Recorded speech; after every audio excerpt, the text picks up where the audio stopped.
কেমন আছেন? আশা করি ভালো। আমি স্ক্রিনে কিছু ছবি শেয়ার করছি। তো দেখুন, এটা হচ্ছে আমাদের বাংলাদেশে প্রায় সময় হয়ে ওঠে। আর এটা হলে আপনারা একটা জিনিস বুঝতে পারেন বা জানতে পারেন, আমরা খুব খুশি হই যে বিদেশি ছেলে এসে দেশের মেয়েকে বিয়ে করছে এবং তাকে সেই দেশে নিয়ে যাবে। বিশেষ করে চায়নারা এই কাজগুলো কয়েক বছর ধরে করে তুলছে। আমি আপনাদের ছবিতে দেখাচ্ছি, ছবিগুলো দেখতে পাচ্ছেন।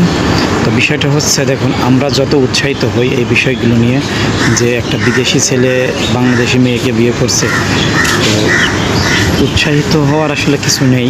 কারণ কি, আপনারা দেখতে পাচ্ছেন যে ছবিগুলোতে এরা আছে মূলত পাচারকারী এবং মানুষ ধরে নিয়ে যায়। ধরে তারা বিভিন্ন প্রলোভন দেখিয়ে তারা বিয়ে থাওয়া করে এবং খুব ভালোবাসে এটা সেটা করে এই যে লাস্টে পাচার করে ওই দেশে নিয়ে যায়। তো বুঝতে পারছেন কি না কি করে। তো এই রিসেন্ট একটা ঘটনা হয়েছে, এই ছবিগুলো দেখছেন।